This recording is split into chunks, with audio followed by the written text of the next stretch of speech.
Hello, ഇന്നത്തെ നമ്മുടെ video ഊണിനൊക്കെ കഴിക്കാൻ പറ്റിയ പാവക്ക കൊണ്ടിട്ടുള്ള ഒരു കറിയുടെ റെസിപ്പിയാണ്.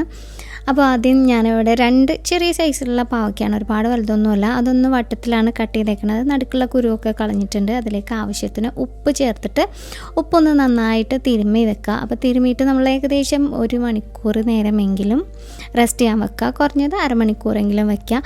അപ്പോൾ റെസ്റ്റ് ചെയ്യാൻ വെച്ച് കഴിഞ്ഞ് കുറച്ച് നേരം കഴിയുമ്പോഴത്തേക്കും അതിലേക്ക് എന്താണെങ്കിലും കുറച്ച് വെള്ളം അതിൽ നിന്ന് ഇതായിട്ട് വരും. ആ വെള്ളം നമ്മൾ ഇതിൽ നിന്ന് അതായത് ഇതുപോലെ ഒന്ന് പിഴിഞ്ഞ് കളഞ്ഞിട്ട് ആ പാവക്കയുടെ ഇത് മാത്രം എടുക്കുക. അപ്പോൾ അതിൽ കുറച്ച് കയ്പ്പക്ക അങ്ങനെ ആ ഒരു രീതിയിൽ അങ്ങനെ ചെയ്യുമ്പോൾ കയ്പ്പക്ക മാറിക്കിട്ടും. ഇത് നമ്മളിങ്ങനെ റെഡിയാക്കി വെച്ചിട്ടുള്ള പാവക്ക കുറച്ച് വെളിച്ചെണ്ണ ഒഴിച്ചിട്ട് ഒന്ന് ഫ്രൈ ചെയ്തെടുക്കുക. ഇപ്പോൾ ഫ്രൈ ചെയ്യുമ്പോൾ തന്നെ പാവക്കയുടെ കയ്പ്പ് ഒരുമാതിരി ഒന്ന് കുറഞ്ഞ് കിട്ടും. അപ്പോൾ കയ്പ്പ് ഒരുപാട് ഇഷ്ടമുള്ളവർക്കാണെന്നുണ്ടെങ്കിൽ ഒരുപാട് മുരിച്ച് ഫ്രൈ ചെയ്യേണ്ട. അതായത് ഇതുപോലെ ചെറിയൊരു ബ്രൗൺ കളർ വരുമ്പോൾ തന്നെ എടുക്കാം. അതാണ് കറക്റ്റ് ആ ഒരു കൂടുതൽ ടേസ്റ്റ് എന്ന് എനിക്ക് തോന്നുന്നത്. ഇനി നമ്മൾ കറി ഉണ്ടാക്കാൻ വേണ്ടിയിട്ട് പൊരിച്ച വെളിച്ചെണ്ണയിൽ നിന്ന് തന്നെ 1 ടേബിൾ സ്പൂൺ അളവിൽ വെളിച്ചെണ്ണ ഒഴിച്ചിട്ട് അതിലേക്ക് ഒരു 1/4 ടീസ്പൂൺ അളവിൽ ഒന്ന് ഉലുവ പൊട്ടിച്ചെടുക്കുകയാണ്. അതിൻ്റെ കൂടെ ഒരു 2-3 പച്ചമുളക്, ഒരുപാടൊന്നും വേണ്ട. നമ്മൾ പിന്നെ ഇതിലേക്ക് മുളക് പൊടിയൊന്നും ഇടുന്നില്ല. അതുകൊണ്ട് ഞാനിവിടെ ഒരു 3 പച്ചമുളക് എടുത്തിട്ടുണ്ട് കേട്ടോ. അപ്പോൾ പച്ചമുളകും ഒന്ന് ചെറുതായിട്ടൊന്ന് വാടി കഴിയുമ്പോൾ ഗ്യാസ് ഓഫ് ചെയ്തേക്കാം. അപ്പോൾ ഒന്ന് അരച്ചെടുക്കാൻ വേണ്ടിയിട്ട് ഞാനിവിടെ ഏകദേശം ഒരു 1/2 കപ്പ് അളവിൽ തേങ്ങ ചിരകിയതെടുത്തിട്ടുണ്ട്. അതൊരു മിക്സിയുടെ ജാറിലേക്ക് ഇടാണ്. ഒപ്പം തന്നെ നമ്മൾ നേരത്തെ പൊട്ടിച്ചെടുത്ത ഒന്ന് വാട്ടിയിട്ട പച്ചമുളകും അതുപോലെ ഉലുവയും കൂടി ചേർത്ത് കൊടുക്കുക. പിന്നെ ഒരു ചെറിയ പീസ് പുളി, നമ്മളുടെ കറിക്ക് ആവശ്യമായിട്ടുള്ള പുളിയാണത്.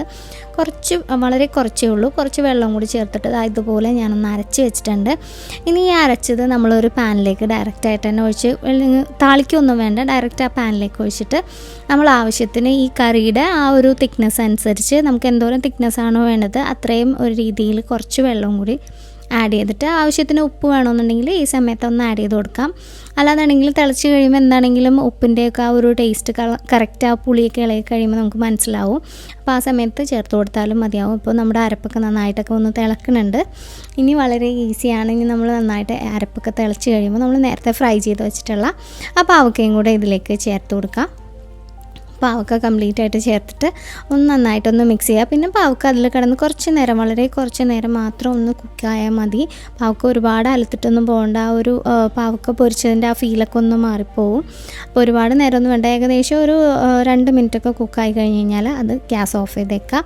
ഇനി നമ്മൾ അതിലേക്ക് താളിക്കാൻ വേണ്ടിയിട്ട് നേരത്തെ പാവക്ക പൊരിച്ച ആ വെളിച്ചെണ്ണയിൽ നിന്ന് തന്നെ ഞാൻ ഒരു 1 ടേബിൾ സ്പൂൺ അളവിൽ വെളിച്ചെണ്ണ വെച്ചിട്ട് അതിലേക്ക് 1 ടേബിൾ സ്പൂൺ അളവിൽ ഉള്ളി ചെറുതായിട്ടൊന്ന് അരിഞ്ഞതാണ്.